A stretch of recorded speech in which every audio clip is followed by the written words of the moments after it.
राधे राधे। प्रभु श्री राम की जब भी भक्ति, मर्यादा और गुणगान की बात आती है तो पहले श्रद्धा से जिस नाम का स्मरण होता है वह है गोस्वामी तुलसीदास जी।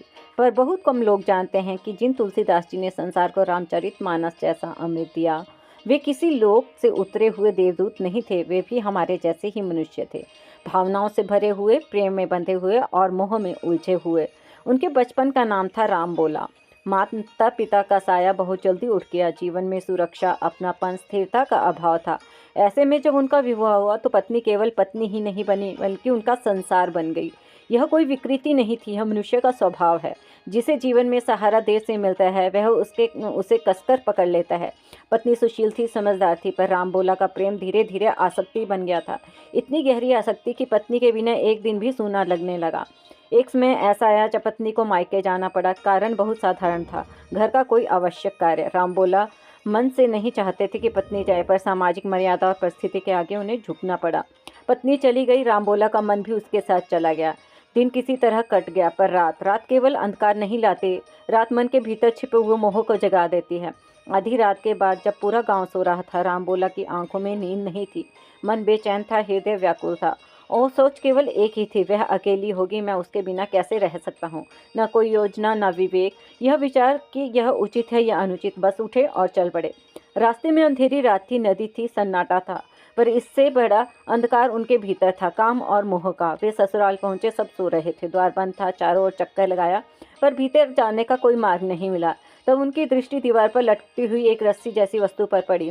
मोह में डूबे हुए व्यक्ति को खतरा नहीं दिखाई देता। उन्होंने बिना सोचे समझे उसे पकड़ लिया और ऊपर चढ़ गए। वह रस्सी नहीं थी बल्कि वह सांप था। यह प्रसंग केवल चमत्कार नहीं, यह बताता है कि जब मनुष्य विषय में डूबा हो तो मृत्यु भी साधन लगती है। घर के भीतर पहुंचे, पत्नी जहां सो रही थी वहां पहुंचे। पत्नी जागी और यहाँ से कथा का सबसे महत्वपूर्ण क्षण आरंभ होता है। पत्नी चौंके, आश्चर्य, भय और पीड़ा सब एक साथ उमड़ आए। उन्होंने देखा कि यह प्रेम नहीं, यह तो अंधापन है।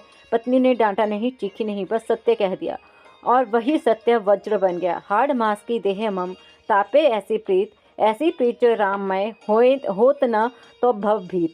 अर्थात मेरे इस नश्वर शरीर से तुमको इतना प्रेम है। यदि इतना ही प्रेम श्री राम से होता तो तुम इस संसार सागर से पार हो जाते। यह कोई साधारण वाक्य नहीं था, यह वही क्षण था जब ईश्वर ने स्त्री का मुख लेकर उपदेश दिया था।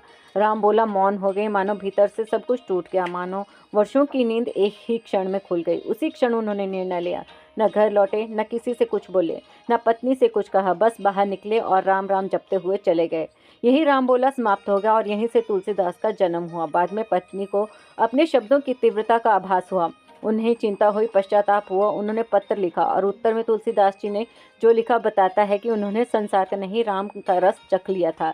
एक कटे श्री राम संग, बांधी जटा सिर केस, मैंने चाखा प्रेम रस पत्नी के उपदेश। इसके बाद का जीवन प्रयाग, काशी, अयोध्या, तप, उपेक्षा, साधना और अंत में एक ऐसा ग्रंथ जिसने अनगिनत जीवन बदल दिए।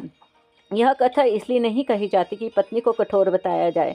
यह कथा इसलिए कही जाती है कि कभी कभी भगवान सबसे निकट के व्यक्ति के माध्यम से ही हमें झकझोरते हैं। और यह सबसे बड़ा प्रश्न है। हम रोज़ सुनते हैं, पर क्या हम स्वीकार करते हैं?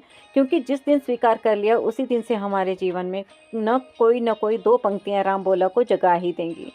यदि यह पोस्ट आपको छू गई हो तो केवल इसे कथा ना समझें, इसे वो आईना समझें और इसे अपने मित्रों और अन्य समूह के साथ अवश्य साझा करें। राधे राधे।